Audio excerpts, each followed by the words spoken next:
Boa tarde, María Vitoria. Hola, que tal? Bueno, estamos poucas horas despois da entrega do Premio Trasalba deste ano 2021 e así de entrada nesta entrevista quería, se pode ser, que sensación se quedou? Eu quedei contenta porque ademais, claro, con todas as circunstancias non se sabía como iba a sair todo aquilo. Entón, pois, de xente, de actividade, a xente estaba moi contenta. Bueno, coido que saiu moi ben, realmente. Tiñan traballado moito, porque as cousas por baixo non se coñecen, pero traballaron moito para sacar a tempo a publicación, para que se poidera desenrolar pois, o mellor posible, e realmente estamos contentos. Moi ben.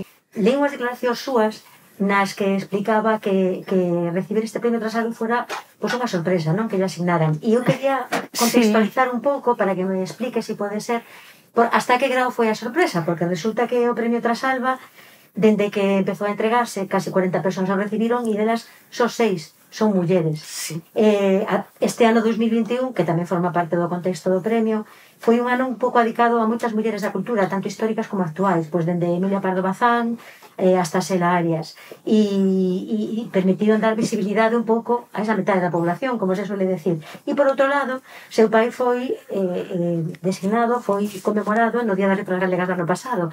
Digamos que todos estes factores casi facían como candidata perfecta. Entonces quería saber eu, por que foi sorpresa para vostede? Pois foi sorpresa para min porque eu non estaba metida neste mundo dos premios. Eu era parte do patroado, pero nunca aspirei a ningún tipo de galardón. Entón, a min premios desde o punto de vista de investigación da universidade, pero fora de aí nunca tiña recibido. Entón, cando me comunicaron pois isto, pois quedei un pouco sorprendida, porque a verdade é que eu son historiadora de arte, non son nin experta na obra de Otero, inda que, claro, coñecí moito todo isto eu penso que sí, que realmente algo tivo que ver pois que fora o ano dedicado ao meu pai. Efectivamente, como dices ti, que as mulleres este ano parece que estamos un pouco de moda, pero, bueno, agradecino igual. Sí, en ese sentido, que significa precisamente por non ser un traballo, ou sí, a súa trayectoria investigadora, que supón un premio como de Trasalba, neso, na súa trayectoria como investigadora? Bueno, eu tomeino como unha cousa de amigos, de xente que sabe que eu traballei toda a miña vida aquí, porque eso é que traballo mañá e tarde. Entón, pois, era un premio un pouco ao traballo e a investigación dunha vida en xeral. Vostede é filla dunha historiadora, de María Ignacia Ramos Díaz, e é filla de un filólogo, Ricardo Carballo Calero. De quen é vostede? De nai ou de pai? Bueno, a típica pregunta. Meu pai sempre que había así algunha cousa, sabía que eu podía estar por medio, sempre me decía: ti eres historiadora de arte, eu son filólogo. Como había, ademais, como sabedes, todas esas historias das normas, sempre me avisaba: ti eres historiadora de arte, ti non eres filóloga. Bueno, miña nai, en realidade, fixo historia, pero daba clase sobre todo de historia, pero tamén de literatura. Na miña casa, fundamentalmente, era literatura. É evidente, a biblioteca do meu pai, as conversas, era literatura. Todos esta xente que agora anda polo mundo, toda pasou pola miña casa, ou por Fingoi, ou por Santiago, pero sempre a da miña nai era a profesión, pero o mundo era o literario. E de onde veo, entonces, esta variante de historiadora que vostede viviu tan intensamente? Sí, pois non sei, en realidade eu penso porque eu iba a hacer clásicas, pero como en Santiago non había e tal, logo xa quedei facendo historia de arte, porque mesmo rematar a carreira tiven unha beca no Museo de Lugo, entón, xa sabes, a vida vai por donde vai e por aí foron as miñas investigacións, sí. Pois, indagando na súa vida, sabemos, bueno, naceu en Ferrol, de pequena xa marchou a vivir a Lugo, logo acabou recalando en Ourense. Quería saber, de entrada, independentemente das circunstancias personais que a trouxeran aquí, cal foi o primeiro atractivo que lle atopou a cidade, porque logo evidentemente moitas cousas xiraron ao redor da cidade que falaremos, non? Bueno, vamos a ver, efectivamente, eu nací en Ferrol, nunha etapa moi difícil para o meu pai, porque tiña estado na cadea e tal, entón regresou a Ferrol, entón, como a miña nai era de Lugo, pois unha familia de mecenas rescatou o meu pai para dirixir un colexio fundamentalmente para os seus fillos, o que pasa que logo tamén había outros alumnos que eran os Fernández López, que eran mecenas do Museo de Celtia, do Museo de Pontevedra, bueno. Entón nos trasladamos a vivir a Lugo, un pouco, porque ali estaba a familia da miña nai. Aí estiven en Lugo, en Fingoi, un colexio modelo de libre enseñanza, cando non había ese tipo de enseñanza. Logo xa fui a estudar a Santiago. E logo xa de volta empecé a traballar no Museo de Lugo, xa digo, cunha beca, a empezar a catalogar as obras e tal. De aí o tema da miña tese de doutoramento sobre Julia Minguillón, porque había unha sala inteira dedicada a Julia Minguillón no museo. Había dúas salas que me interesaban a mí, unha de Maruja Mayo e outra de Julia Minguillón. Pero o meu director de tese, que era así bastante conservador, dixo non, Julia Minguillón mellor. Entón empecé a traballar aí. Ali estiven, ali casei, ali tive os primeiros fillos, pero logo o meu home, que era inspector de traballo, nomearon-no director do Instituto de Previsión daqui. Eu vivín nesa casa que hai aí no Parque de San Lázaro, na esquina, vin para aquí. Logo el destinaron a Coruña tamén de director, e eu xa non fun porque eu tiña acabado, pedín unha plaza aquí no colexio universitario, porque eu estaba na Universidade de Santiago, e eu o que non quería era deixar de traballar. Entón gañei aquela plaza e xa empecé a traballar aquí. Entón, meu pai, que sempre estaba un pouco pendiente, dixome, mira, en canto chegues a Ourense, tens que empezar a identificarte coa cidade e tal. Entón, por iso collín a revista Nós. En realidad, estiven anos traballando sobre a revista Nós, que me daba un amplio espectro da cidade. Por iso hai ese libro famoso, que xa vai na terceira edición, a ilustración na revista Nós, que logo está aí se queredes ver. Ao mesmo tempo, claro, con este amplio espectro, xa puiden empezar a traballar sobre artistas ourensáns, o primeiro libro de artistas tamén sobre Antonio Faílde, e logo unha das liñas de investigación miñas era arquitectura e urbanismo.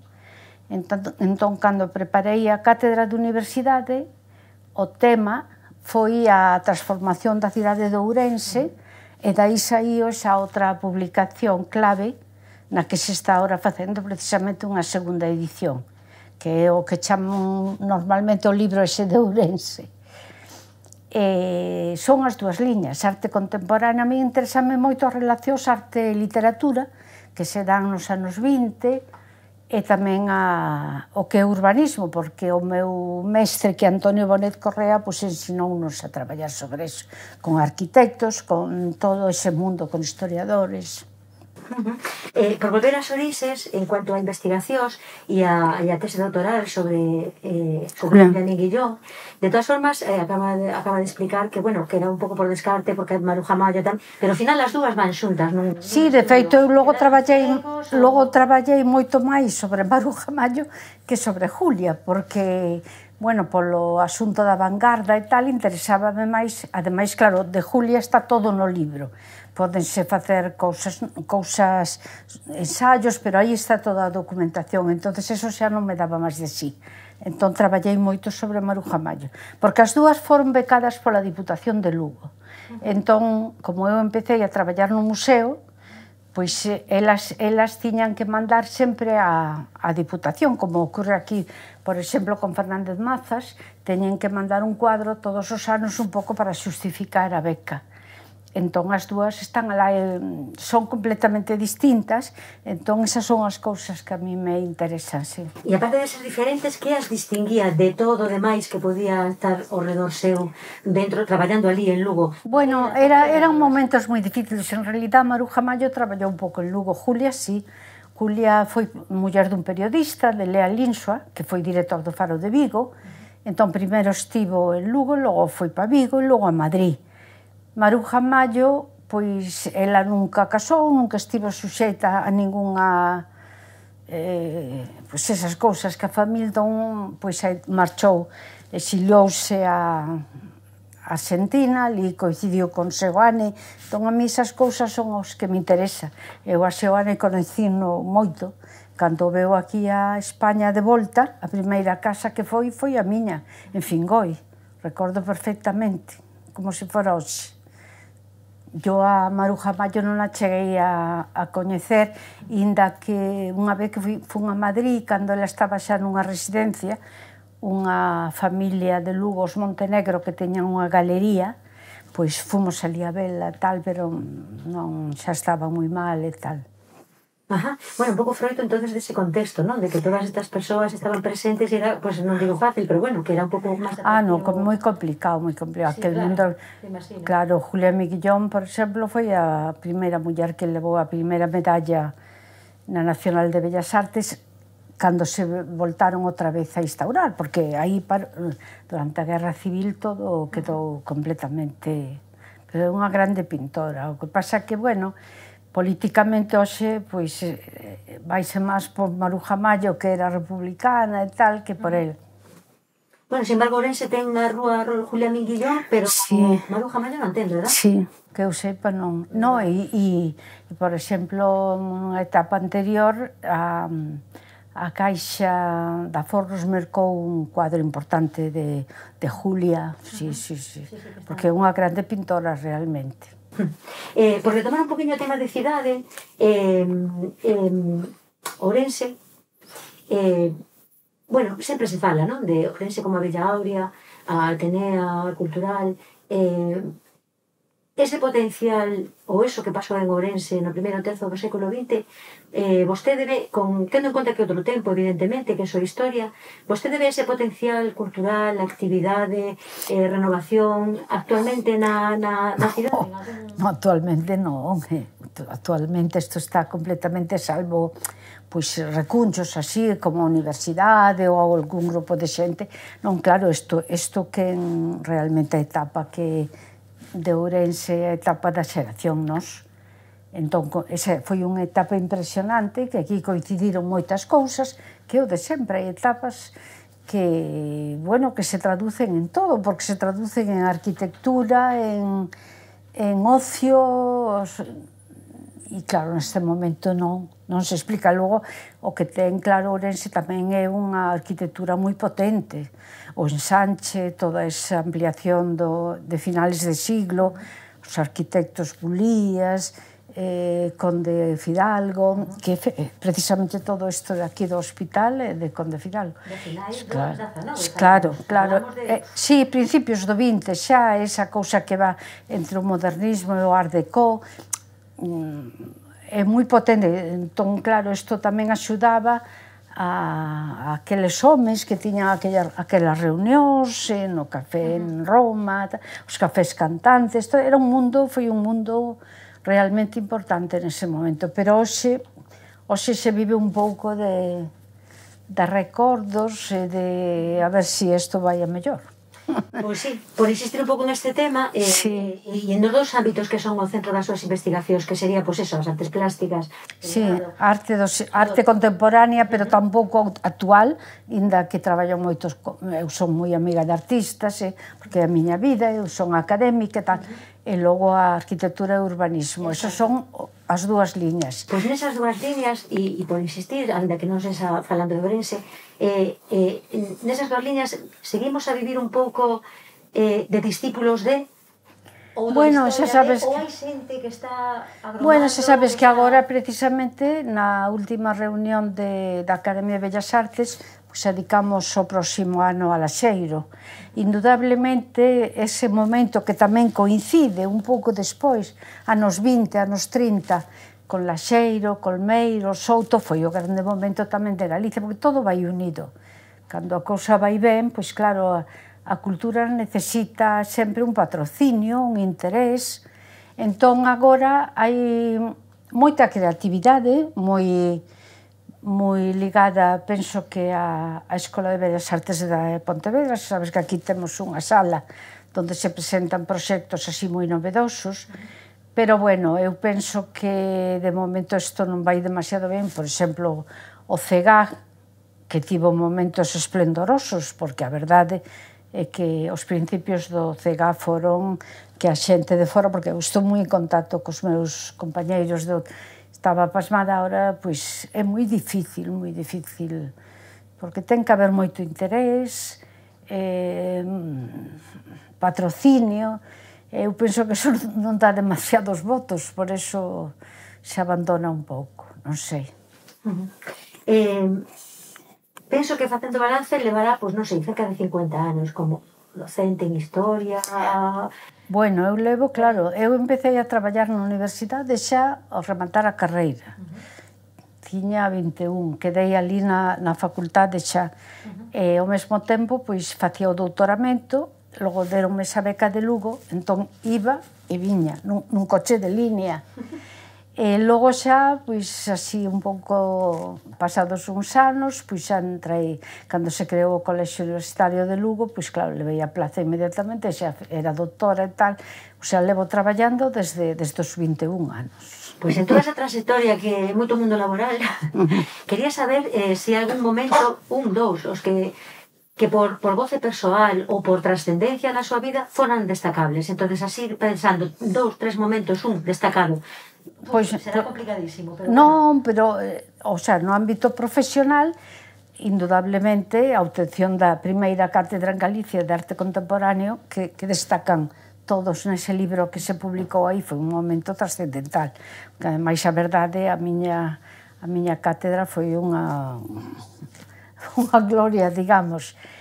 Eu tiña 5 fillos pequenos, eu tive 5 fillos en 8 anos, e todo iso colleume nese momento, pero, bueno, a verdade, tiña un home que axudaba neso, que non todo o que necesitaba, tal, e nunca deixei, non?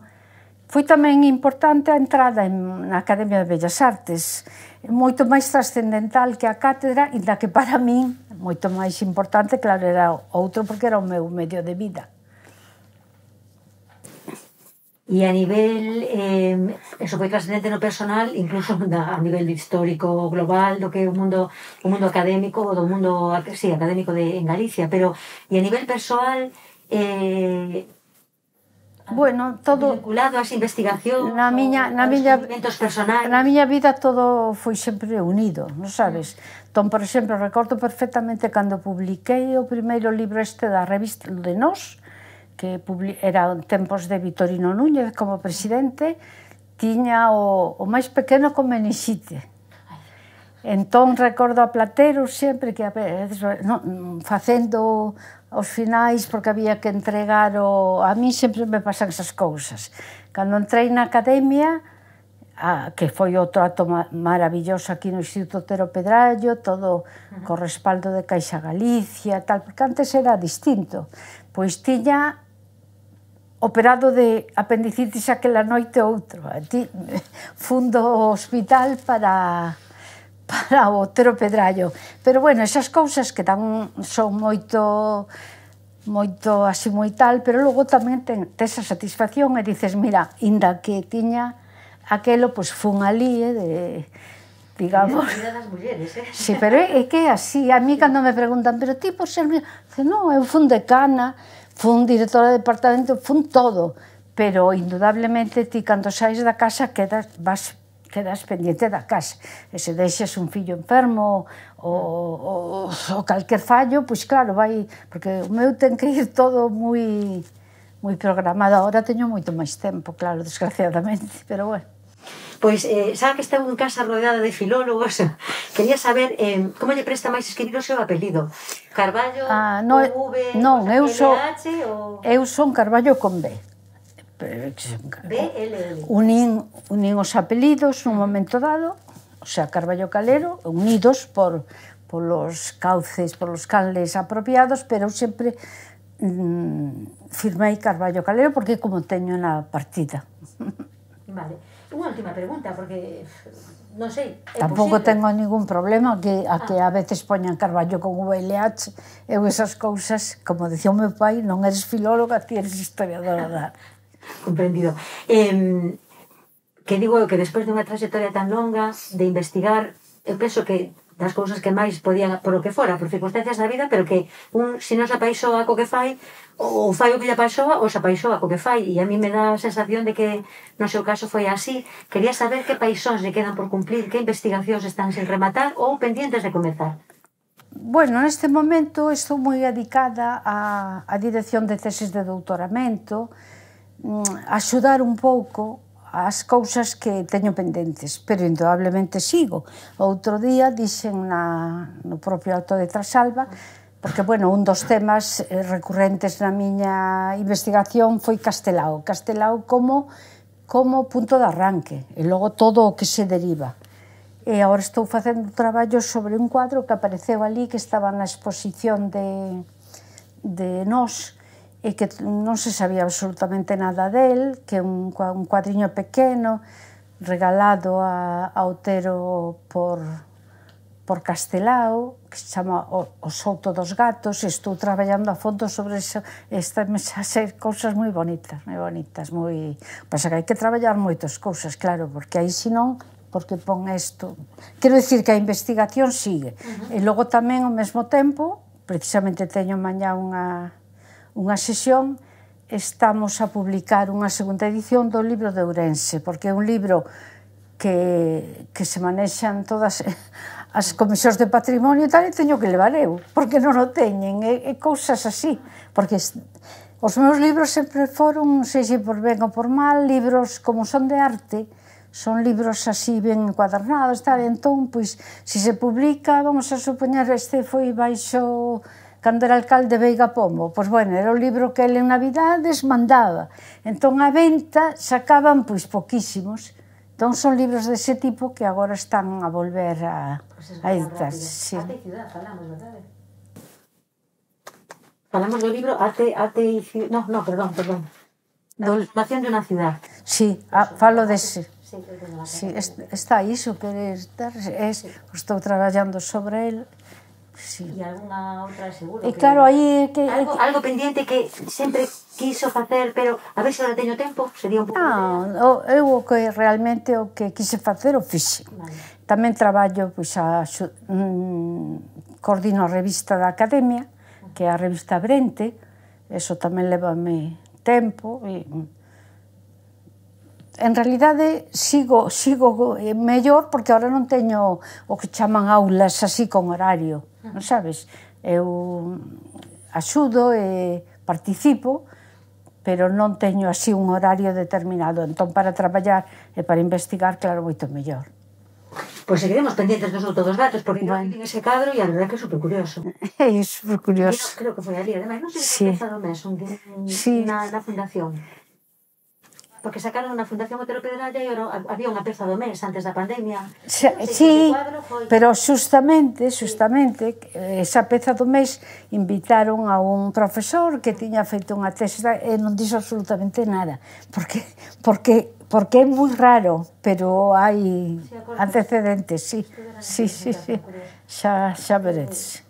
Non sei se hai algunha cousa que quixera reclamar, non para sí, pero bueno, darlle visibilidade en este momento, porque que me parece tan completísimo desde o punto de vista non feminista, sino un pouco de presencia de muller, unha presencia contundente en un mundo que por sorte vai evolucionando. Bueno, ademais ese papel de nai, ese papel de combinado con absolutamente todo. Eu realmente nunca sentín discriminación por ser muller, sino todo o contrario, a verdade. Non sei se tampouco exixía nada, eu exixía o que iba, pero si realmente momentos moi difíciles porque eu tiña 5 fillos pequenos. Cando eu cheguei a Ourense, a maior tiña 8 anos, a pequena tiña 8 meses e iba a nacer o quinto. Eu cambiaba de cidade porque, claro, en Lugo eu tiña a miña irmá, unha tía que sempre botou unha manxa, sabes? Pero chegar aquí, claro, de novo, con todo o traballo e tal, foi... Pero, bueno, eses anos tes un pouco... enerxía para todo. Eu sabía moi ben que se perdía como que en día, non sabes, a oportunidade na universidade non se pode nunca estar, porque senón isto pues, sería un pouco unha academia.